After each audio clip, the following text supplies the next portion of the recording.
Welcome to the Find Your Leadership Confidence podcast with Vicki Noethling. You are about to discover impactful lessons that help you grow as an individual, grow your confidence, and find the positive and good within you, so you powerfully and authentically become the best version of yourself. Be sure you visit our website at www.findyourleadershipconfidence.com. While you're there, subscribe to us via your favorite network.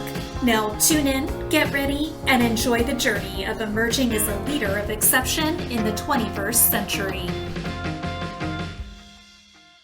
Welcome, everyone, to the Find Your Leadership Confidence podcast. I'm your host, Vicki Noethling, coming to you from Roswell, Georgia. The goal of this podcast is to bring topics and guests that will empower you to grow your business and take your business and your life to the next level. Today, I'd like to welcome my guest, Hemant Varshney, and let me tell you a little bit about Hemant.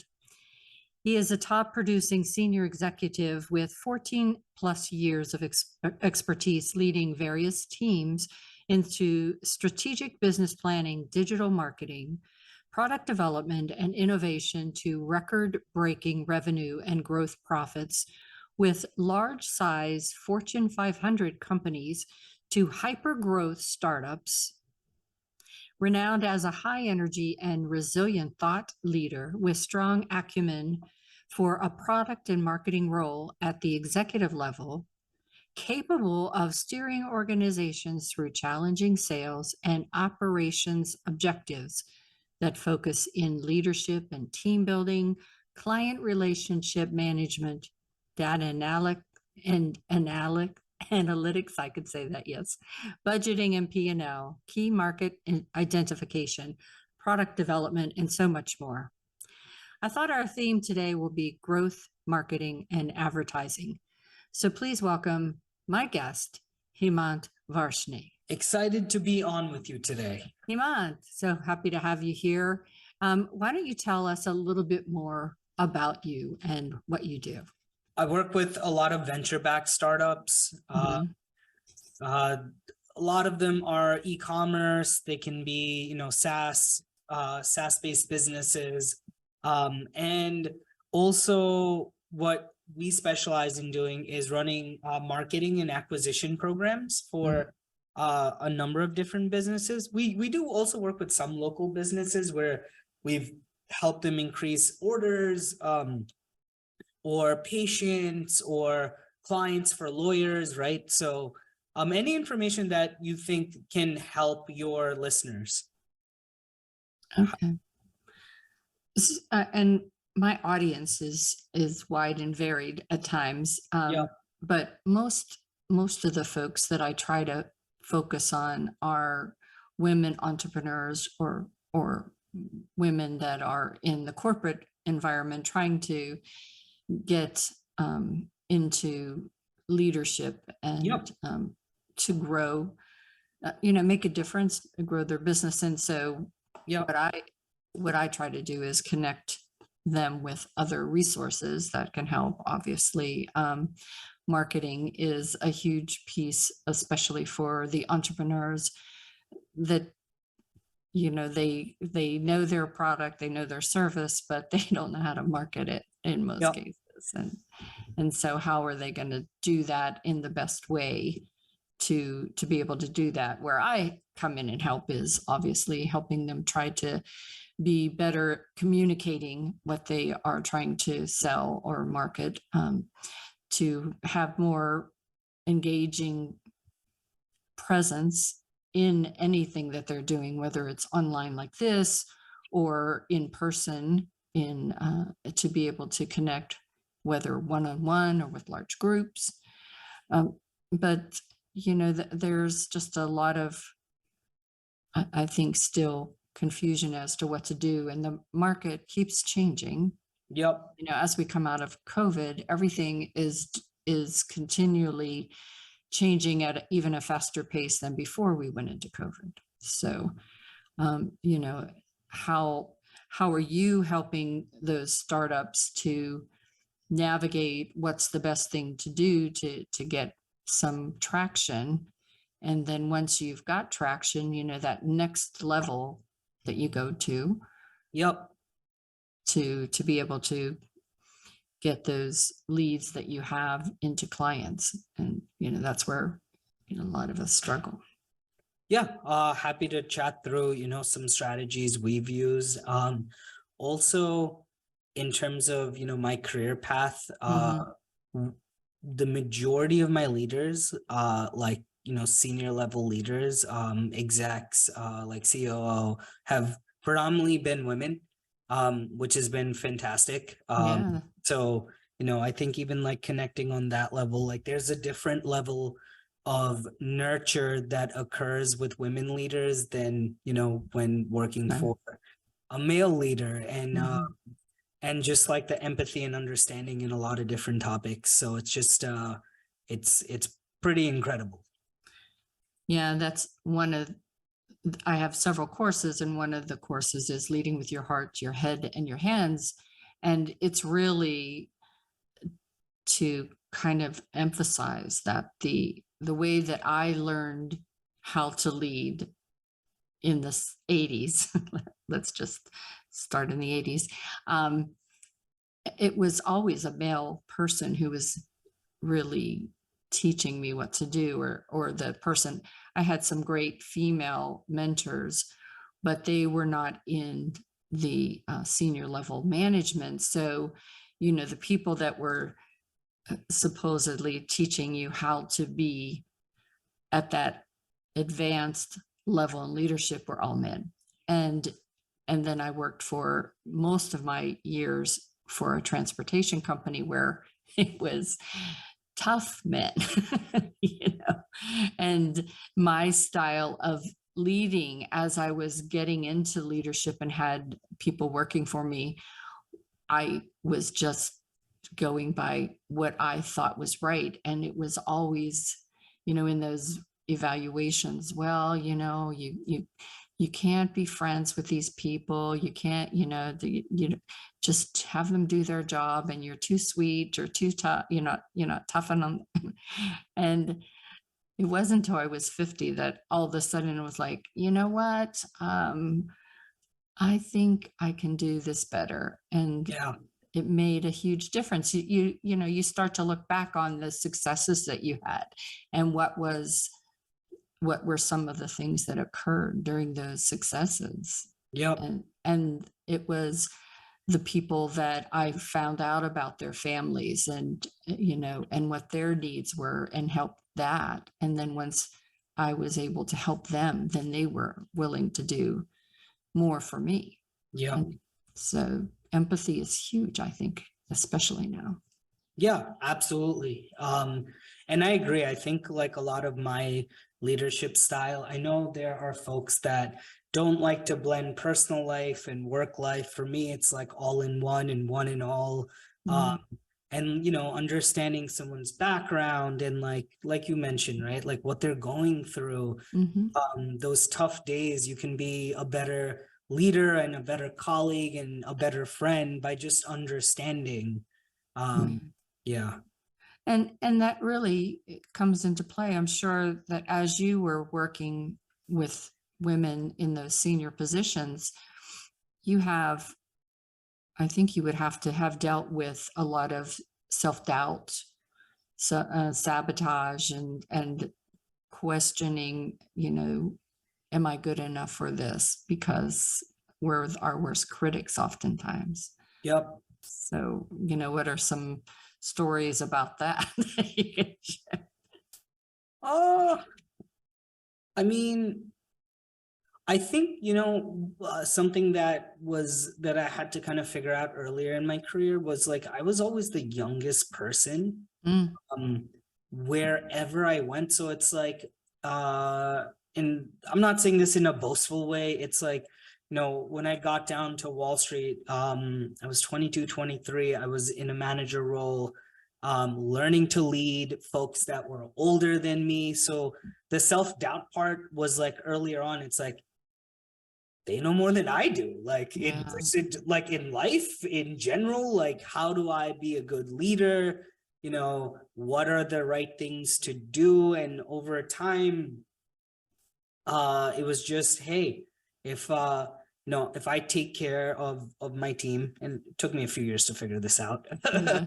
uh Yeah. if I take care of my team, I understand what's going on, I can, help them better. And if it's, I don't know, if it's like a family emergency, or hey, I haven't had proper time off because somebody has been, like burning both ends of the candle. It's like, hey, listen, take time off. Like, it's yeah, those are a couple things. But like to answer self-sabotage, I don't know how to answer that one fully, but not being fully sure of yourself. And then the more, as you get older and have more experience, the more and more you go about doing work and understanding certain workflows and like how things, what the calculated risk is, you eventually start to build more and more trust in yourself, right? And it becomes Yeah.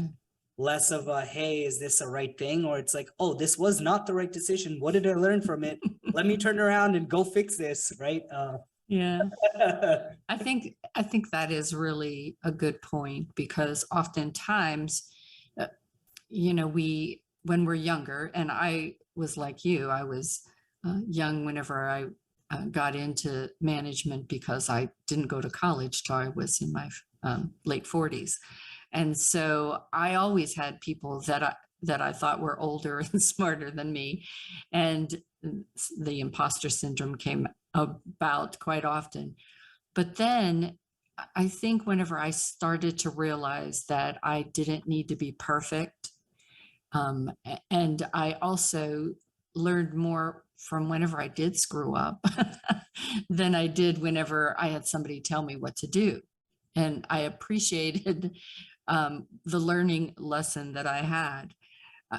I wonder oftentimes if people still are not realizing that as you grow as a leader, you're going to be challenged more and more. And how you react to failure will really determine how successful you will be. Yeah, I agree. Yeah. So how do you coach your folks on getting over a failure? It depends, right? Is it like technical? Is it an emotional thing? Right? If it's like a technical kind of challenge that they're facing, then it's what about the technical challenge? Is it you're not understanding the base principle? Then it's like, okay, well, here are the base principles. Or if something is, for example, we do a lot of reporting and pulling data, and there are times where it might be taking a team member, say the average time to do a report's 30 minutes, and it's taking a team member an hour and 15 minutes, right? So then the question becomes, hey, like, understanding that this is taking you some time, more than what it should typically take you, when we're past the part of like, this is you're newer and whatnot. So walk me through your process of how you're pulling this information, what's going on. And in those instances, it can be like, hey, they're not using a formula in Excel because they didn't know it existed. So it's like, oh, That is so okay. true. Yeah, as soon as you like figure that out, and even in those in those conversations, it's like, hey, I'm gonna sit with you and just go through this to see your process. And the goal of this is not to be over your shoulder. It's to like identify what is like slowing you down and give you, feedback or strategies on like how you can work through those challenges. And I would say 9 out of 10 times, or 9.5 out of 10 times, it's like, oh, very positive, right? It's like, oh, okay, cool. I'm getting stuck here, but it's really, they're not getting stuck there. They're getting stuck somewhere else. And is it the understanding, or is this just something you're not equipped with? And you get to the root problem of one of those two things, you can easily solve it. If it's emotional, then it's just understanding where the person is, right? There's a lot more happening in a person's life outside of the 5 to 8 to 9 hours, whatever it is, we're working. There's things happening with family, friends, maybe you're looking forward to a trip, whatever that is. So Mhm. yeah. And I think whenever you were talking about that Excel and sharing how to do something, I think it's really pivotal how, if you're the leader, if you're the manager, supervisor, and somebody comes up to you and you see that they're struggling, and as you said, you sit beside them and share what you know. And I think in my career, in my time, I've had bosses that wanted you to only come with solutions Yeah. and, don't come in with problems. And for the folks that I managed, I encourage them that if you have a problem, let's talk it out. I'm not going to Yeah. give you the answer, but if I have something that will shortcut to help you do better, Yeah. then it's in the long run, it's going to help all of us. Yeah. So, be that teacher so that the student can become the expert. Yes. And rather than have them frustrated, and then that attitude, that frustration will kind of impact their job performance. And now you could have had a person that would become a superstar, but you've made them a problem child that you have to put on a PIP, a performance improvement plan. Yeah. And so I think as a leader, you need to remember that. Yeah. And and I think as you're coaching or working with women that are trying to grow in the field, oftentimes we don't want to say, well, we don't know how to do something, because we don't want it to appear that we don't know how to do something. We want to be that person that can be competing with those male counterparts. And, we weren't shared a lot of that information of how to do stuff. So ask. And Yeah. and hopefully the person you ask is got a servant mind and mindset to help you. Yeah. And I think in like, just kind of adding on to that, Mhm. a rule I like to use with the team is, hey, if you're trying to figure something out, it should take you 15, 20 minutes to Yeah. figure it out. There's all these resources. If you still can't, you got to ask, because it's not helpful for you, or if you're working with another team member or a client, that if you're running behind and there's no kind of solve. So if you're like, I always encourage people, hey, spend the 15 minutes trying to figure something out. If you can't figure it out, ask the question. And that, I think, is helpful in the sense, because it might be, how do I do X, Y, and Z? Mm-hmm. And I've done it one time and I've watched someone do it, or I've never been so involved in it. And if you've never really been so involved in it, just ask right away. But if this is something that's like a common task that you're working through, then it's, hey, quick Google answer will probably do 90% of the work. And it's like, oh, you took the time to figure this out and maybe learn a couple other things. And if you're still hitting a roadblock, again, 15 minutes, 20 minutes tops, it's like, the timer of like, oh, I'm trying to figure this out. This is just not possible. Hey, can you help me out with this? Here's where I'm getting stuck. And yeah.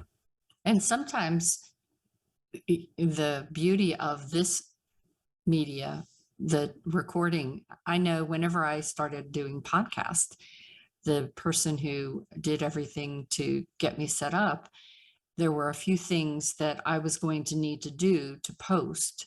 Yep. And rather than him having me email him every 2 months, how was that I was supposed to do this? He made a training video. Yep. And I referred to that video every time I posted for probably 4 months. Yep. Until it became that I could hear his voice. Even today, as I'm posting, I can hear his voice telling me exactly what to do. And it is hilarious. He is in my mind. And so don't discount the fact that, that little bit of time that you take with your people, that you could actually record it and then have them always be able to refer back to that, and not come to ask you all the time so that, they can not be a repeat offender, if you will. Yeah. Cool. Yeah. Oh, So when it comes to the SaaS business, when the first time I ever heard that, I was like, oh my goodness, what is changing in the world today with SaaS? oh man. Okay. So, SaaS continuity businesses, subscription businesses, even product businesses that are subscription. So think of a bark box, you get like, the box every month of dog toys. So, anything in kind of this realm, there's like the subscription aspect, right? It's how do you acquire new customers? And once you have the customers, it's how do you retain them? There are new mediums to bring on new customers. There's new channels and avenues to acquire customers. Folks are on TikTok, they're on Be Real, you have YouTube, you have, Facebook, Instagram, Google. But then once you have the customers, what's very important is how do you increase stick? How do you keep them as long as possible, right? And how do you service them as best as possible?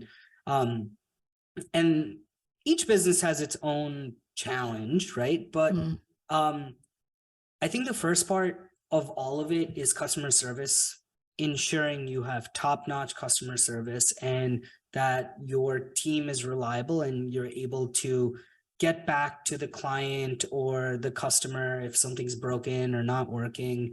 A lot, if you're able to just have a conversation with someone and understand their pain point and then, look to fix it. Sometimes you're not the person that can fix it. You're part of a CX team that you raise a ticket to like help resolve, but like being in that constant communication, I think helps. And sometimes, especially through the pandemic, out of the pandemic, all of these market changes are occurring and team members are changing. Yeah. Right?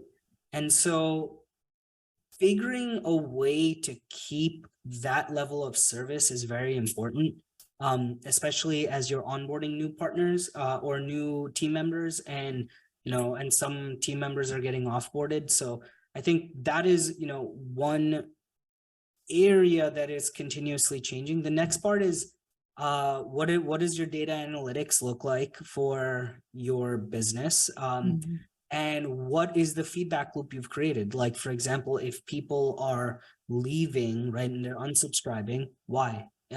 We should know that. Is it because of price? Is it because the technology? Is it because they just don't need the service? Is it, ask your clients the question, and oftentimes you will find that there might be new innovations in that can be created in your technology or your business when you understand the offboarding. So I think an example for me was, it's not so much offboarding, it's a client we didn't partner with because we didn't offer a service. And and this was like a few years ago, and they needed more creative services, as in creative development. And I was thinking in my head at the time, I was like, wow, like, I hear you. Up until this point, all of our clients have given us the creative. And so within 2 to 3 months, started building out literally the week after started building out a creative team, but within 3 months, after that conversation, I was like, I'm never going to have a client that's going to say, hey, we love everything you offer. You don't offer this one thing that we need that's, creative. And you can charge for that. We can charge for that. We actually don't even add on costs. It's because it's so crucial to what we do. And for a lot of the partners, it's like, hey, how do you run this Facebook ad? How do I make ads? How do I do, and it's like, no, we'll do it for you. And what we need from you are the images or the videos you've taken, and we'll turn them into all different types of ads. And that was a feedback loop, right? It was like, hey, why? I asked the question, hey, why, what about us or what did we not have or kind of satisfy or inform you of that made you, pick a different partner than us? And Lauren, who was the client, replied back. She's like, loved everything about you guys, but we need a lot of creative capabilities, and that's something you don't currently offer. I was like, and ever since then, we do video, GIFs, statics across all of these different ad platforms. And that in turn helped us grow and attract and find other partners that need similar services and the paid media services we offer, but don't want to spend an arm and a leg hiring, 4, 5, 6 different people. Yeah, that's true. Very true. Did you get Lauren back? No, we didn't get Lauren back. Yes, but we did win a lot of other business. Well, that's good. So Yeah. that's it. It's a nice segue into sales acquisition. So whenever you were talking just a few minutes ago about the feedback and whatnot, and I know in a lot of times the startups, especially, you think, well, I just need to, I get the lead and then I have this on my list, but I never go back to my list, and they forget about the follow-up and the amount of touches that you have to have with that person to take them from a cold lead to a warm lead, and then thank them for whenever they buy something from you and all that. Yeah. So what do you have automation in what you offer for your folks to have that, or is that something that you just kind of train your people as startups how to do all that? Okay, so 2 different ways to kind of go about it. One is from like a Digicom perspective, what we're doing, right? A lot of our outbound is not about driving sales. It's not, hey, want to jump on call with you, because we can help do X, Y, and Z. And the reason why is because people are inundated with your thoughts on company X or why company X, right? And I get these emails all the time. I've tried it. It doesn't work for us. I'm not saying it doesn't work. It works for other businesses. What we try to do is nurture folks in the sense of we have a growth marketing podcast where we talk about growth marketing topics, tests we're running internally at the agency.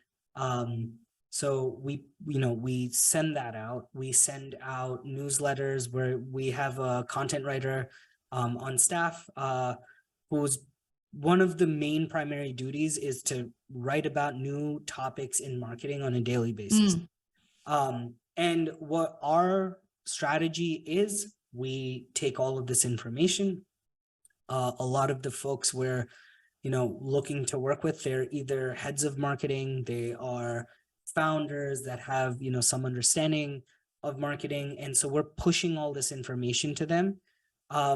And then we have our own ad campaigns that run that retarget users with more content.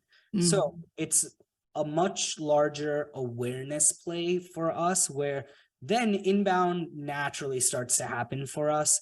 And people start to reach out and they're like, oh, hey, we've read some of your work and, would love to just learn what you guys do. And that has been a better strategy for us because it's cutting through a lot of the clutter. It's creating awareness. It's educating the partners we're looking to work with. And in the long run, I think, well, I from us, I know that's been way more successful than, hey, we're Digicom, we offer this, we want to do X, right? It's getting good content out there that the folks that the content is geared towards can use as and practice daily. On the flip side, if it's a client like a SaaS platform, e-commerce, right? There are a lot of automations that are set up and we help set up. So for example, abandoned cart emails, right? So you go to a site, you add something to the cart, you check in, and you're about to put in the credit card, but you choose not to for whatever reason. Shipping cost is like, the product's $10, shipping's 12, and you're like, oh, I'm not paying $22, right? And so for those partners, and other partners, it's the text automation, the email series, 4-step series where it's email 1, come back, you left this in your cart. Email 2, here's a small discount. Email 3, here's a bigger discount. Email 4, final offer, take it or leave it, right? And those automations help sell products. And I think they, overall they work really well. And especially if you know how the conversion series works, it's usually 2, 3, 4 emails. And sometimes I'll just add stuff to cart and wait for these emails and then get the coupon code and then plug them in. They just know the game. Yeah.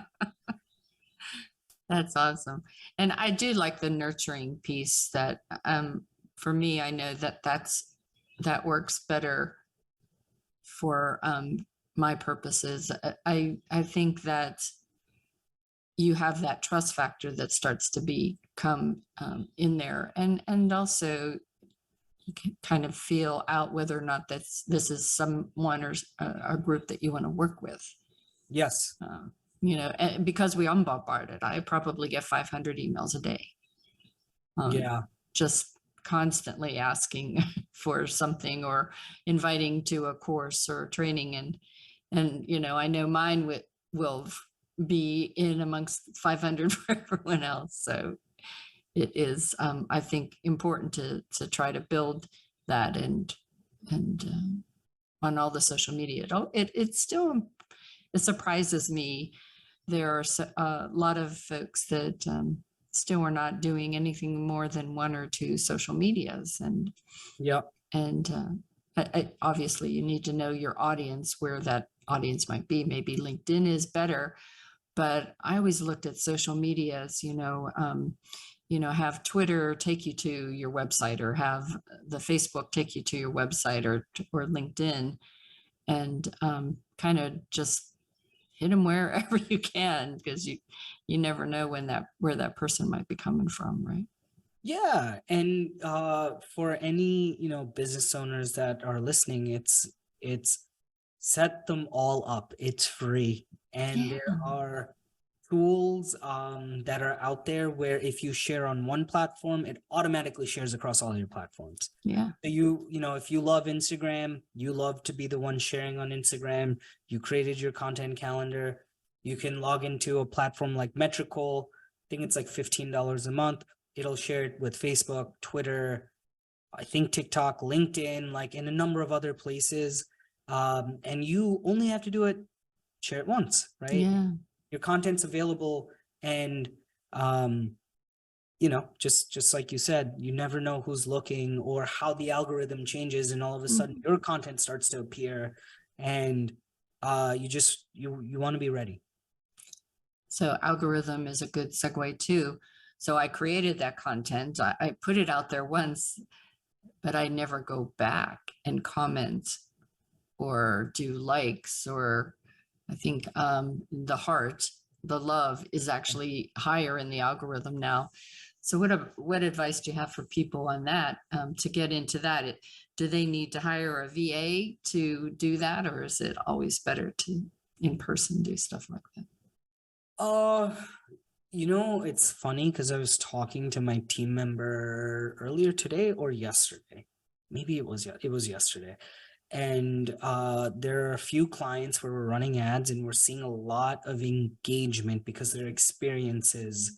And there's some sort of nostalgia because these are properties that families have visited, had a good vacation, drank wine, had this like enjoyable event. And so like that content really engages. My hypothesis was like, it's nostalgic. People felt good, like, and the content is speaking directly to the audience. So I think what's very important is that your content, if you are a chef, let's just say, and you like to cook a specific type of food, and your content might speak to a lot of people, it's food, sure. But if your content speaking directly to foodies or folks that like that type of cuisine, and you'll get engagement because you're creating content. The algorithm will figure out who to serve it to if there's a focus on the content. Mhm. But if your content's always generic, hey, I'm, having a great day, this is what's going on. Maybe your audience, like the algorithm might just not know who to serve that content to. Mm. And then there are also other items that are in your technical settings of each ad platform.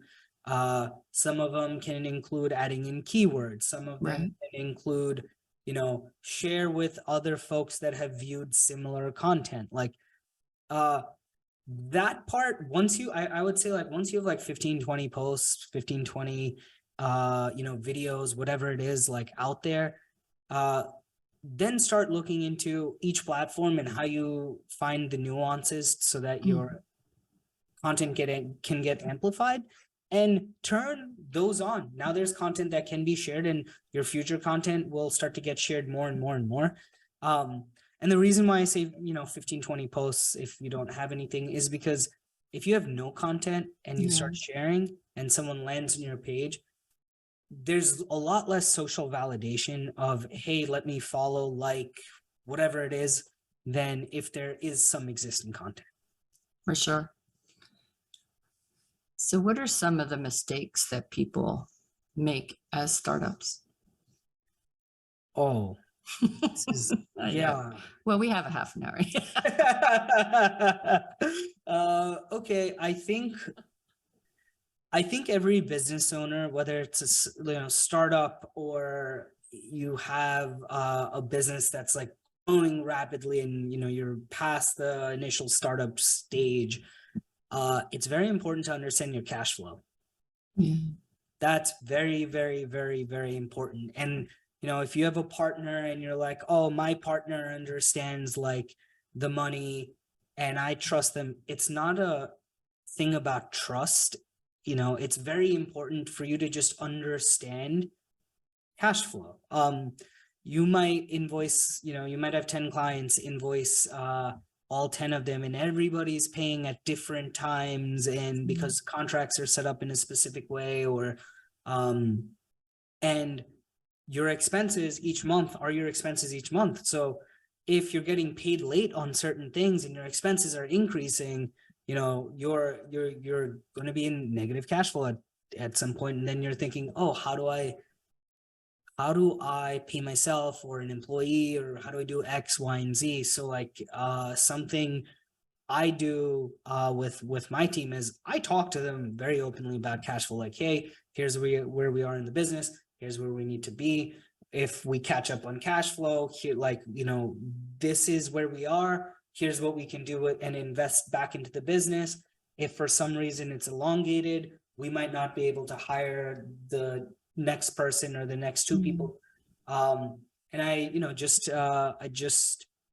I'm always having this open conversation about what's going on. And I think the level of transparency has been pretty good in the sense of people know what's going on, and that's just, some information. And there are leaders out there that it's like, oh, if you're not in this part of the organization, there's no need for you to know. For me, it's like once a month, it's an open book. Here are all the things we're doing. Here's what we've invested in. Here's our revenue. Here's what we're projected at. Here's, where we need to be. Here's how we hit that growth rate, or we are trending behind. Team, what else can we do? And innovation comes out of that. Yeah. I know that the teams that I was on, whenever the leaders would share that information, that the kind of need to know information that they were shared, and then they shared it with us that weren't in the need to know, it made the team so much stronger, so much better, because now you were feeling like you were part of the mission and part of the vision, and you had buy-in. So I think that that's a great way to lead. So we talked about mistakes, but what opportunities do they sometimes miss Opportunities missed. Okay, I think as leaders, uh, we have a million things going on. If you're the CEO of a business and it's scaling, you are thinking about accounting, you're thinking about like HR, you're thinking about the technical things that are going on in your business, you're thinking about how do we service our clients better, thinking about getting new business. There are all of these different things happening across your business, right? And I think that if you have a really good team member that is you're able to that's able to roll up their sleeves and help you and take on some of the things you might not be great at, but they complement you. Yeah.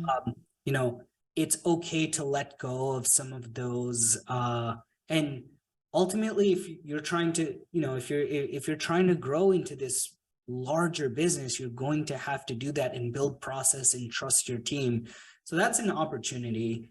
And I think with a lot of family businesses or smaller, businesses, that's not built into the way of thinking. And my father had his own business, so it's a different way of thinking. That's one. The second part is taking care of your people. That's very important. Like, there are huge opportunities there in the sense of, is the person in the right role, asking that question? If they're not, what are they really good at? And that's just very, very important. The next part of it is, are they burning out? Are they not? And just like we were talking in the beginning, where they are. And what I like to do with my team, so I meet with everybody on the team once a month, and then, their managers meet with everybody weekly. But then when we do the reviews, every 6 months, when you get to a review, nothing should be a surprise unless you're getting promoted or it's like really fantastic. It shouldn't be a surprise. Yeah. And, it's just, it's important. All of those things are very, very important for and opportunities, because you can find team members and help them grow and develop their skill sets and make them happy, and that will grow your business. And that is the biggest opportunity. And then after you've taken care of your team members, take care of your clients. Like, find the middle ground. If you're not delivering for a specific reason, find a way to like compensate the client, or like do something for them for the next order or whatever it is. That that all of that is very important and helps build a good culture and a good business, where it's more than just dollars in and dollars out. Yeah, kind of makes me think of a couple things. One, when you were talking about the delighting the customer, and in a recent business masterclass I went to, they talked about the customer is not always right.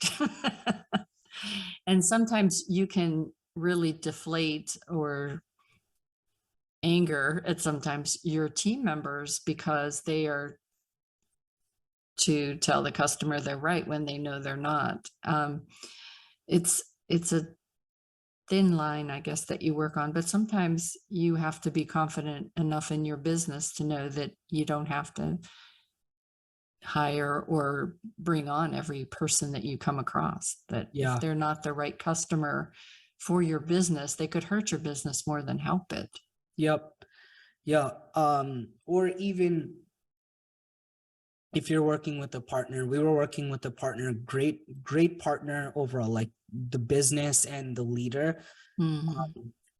But they kept turning our ads on and off and on and off. And when I say they did that, like they, asked us to turn things on, turn off. So performance was amazing. They needed to hire a sales staff. They couldn't handle the volume we were getting. Then people, resigned or moved on to another role, and there was times that they needed to backfill. And so when talking to the partner, it was like the first time it happened. It's like, hey, we don't typically just pause all of our work, Mm. but understand where you are. We'll do it this time. We can't do it in the future.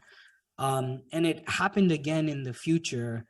And so then, we had to go back to the client. We're like, listen, you're a great partner, but the challenge is that our resourcing costs on the account, and not being able to leverage team members on other projects because they're waiting for this. We're actually losing money on this. It's like, I'm not just saying that, it's literally the account figures. Here they are. Unless you can continuously run, we unfortunately do have to pause. And so the client was like, hey, listen, like when we're just a little bit bigger, will you still work with us? Like, yeah, absolutely. Like, and I hope you understand where we're coming from. And he's just like, yes, absolutely, because I'm in the same spot, but on the other side of it, so, but having that open conversation, I would say 9 out of 10 times, if you're being honest and like looking out for the best interest. And we recommended what the client should do. Like, hey, listen, like maybe you're not ready for, a full service agency, but a consultant that understands advertising in like this capacity, or even in a lower capacity, can get you to that next place, and you can turn on and off, because like the consultant doesn't have the same overhead as Yeah, for an sure. agency would. Yeah. Yeah, and startups a lot of times, even Facebook ads are really not necessary for a startup that's just getting going. I mean, they really need to get to a certain level, I guess, till they really start to see that they get a return on their investment of the ads. Yeah. So the other thing, you were talking about your team, and for me, I always think that personal development of your team members is really so very important. And to me, that's almost like an added benefit to my salary, is how much time and effort are afforded for me to grow as a leader, as a speaker, as a trainer, whatever my role is in that company. And I was so fortunate in most of the beginning times of my career where that was part of my salary package, my compensation package. And then I found in the last maybe 10 years, the first thing to go in budget was that. And that's one of the reasons why I offer the training that I do, because where else are people going to get it? So how are, when you come into a situation where team members have great knowledge, but their way of communicating is not, it's holding them back from really succeeding. So I went through that challenge myself, very much myself. Like the way of communicating is very important. It's most of the times it's not what you're saying to someone, it's how you're saying it. And when I was around like 25, 26, I was really having a hard time, because it's like, you should have I forgot like the exact feedback I got, but it's like, the work you and your team are producing, great.